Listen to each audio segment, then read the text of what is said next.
बढ़ते हैं आगे। बात मिडिल ईस्ट यानी खाड़ी क्षेत्र की उस सबसे बड़ी कूटनीतिक और सामरिक हलचल की जिसने दुनिया भर के सैन्य और राजनीतिक विश्लेषकों को चौंका दिया है। पिछले कई महीनों से सऊदी अरब और संयुक्त अरब अमीरात यानी यूएई के बीच जो तल्खी, खींचतान और दूरियां देखने को मिल रही थी, वो अचानक एक ही झटके में पिघलती हुई नजर आ रही है। यमन के युद्ध मैदान से लेकर तेल उत्पादन कोटा निर्धारण करने वाली ओपेक प्लस बैठकों में दोनों खाड़ी देशों के हित लगातार आपस में टकरा रहे थे। स्थिति इतनी चिंताजनक हो गई थी कि यमन में सऊदी अरब की ओर से यूएई समर्थित गुटों के ठिकानों पर सैन्य हमले तक की नौबत आ गई थी।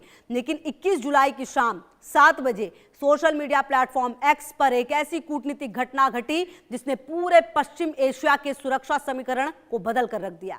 सऊदी अरब के मीडिया मंत्री सलमान अल दोसरी और यूएई की नेशनल मीडिया अथॉरिटी के अध्यक्ष अब्दुल्ला बिन मोहम्मद अल हामेद ने एक ही समय पर बेहद तालमेल के साथ सकारात्मक और भाईचारे से भरे संदेश साझा किए हैं। और अब ग्राफिक्स के जरिए भी आपको बताते हैं दोनों देशों के रिश्ते क्यों खराब थे। सबसे पहले अब आपको यह समझा देते हैं, यूएई अपनी बढ़ी हुई उत्पादन क्षमता के अनुसार अधिक कच्चा तेल बनाना चाहता था, जबकि सऊदी अरब उत्पादन पर सीमा शुल्क लगाने के पक्ष में था। तो ये देखिए, अपनी उत्पादन जो है क्षमता के अनुसार अधिक कच्चा तेल ये बेचना चाहता था यूएई, और क्योंकि इसका जरिया भी यही है एक तरह से अगर आप देखें तो आर्थिक रूप से मजबूत होने का, जबकि सऊदी अरब उत्पादन पर सीमा शुल्क लगाने के पक्ष में था। वहीं यूएई दक्षिण यमन के स्थानीय गुटों एसटीसी का समर्थन कर रहा था।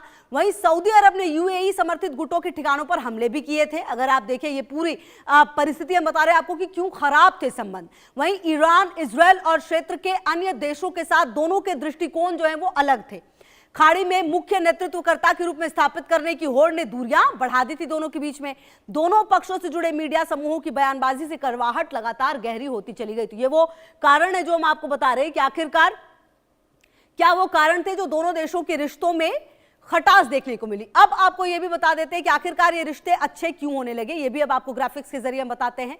समन्वित सोशल मीडिया अभियान, पोस्ट शेयर कर रिश्तों में सुधार का औपचारिक ऐलान किया गया है। बाकायदा एक ही समय पर, एक ही टाइम पर दोनों देशों को साझा विरासत का एहसास हुआ है। जी हां, सऊदी क्राउन प्रिंस MBS और यूएई के अध्यक्ष MBZ के बीच सीधा संवाद में मतभेदों को सुलझाने का रास्ता साफ हुआ है और क्षेत्रीय सुरक्षा के कारण दो बड़ी ताकतों का एकजुट होना आवश्यक है, यह भी इन दोनों देशों को लगा है।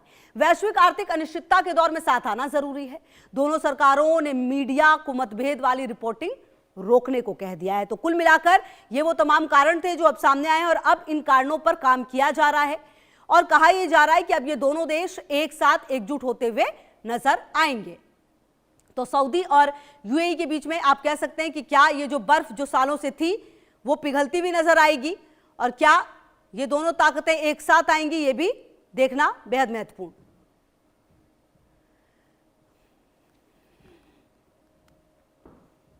तो मेरे साथ इस खास बुलेटिन में इतना ही। खबरों के लिए रहिए हमारे साथ, देखते रहिए इंडिया।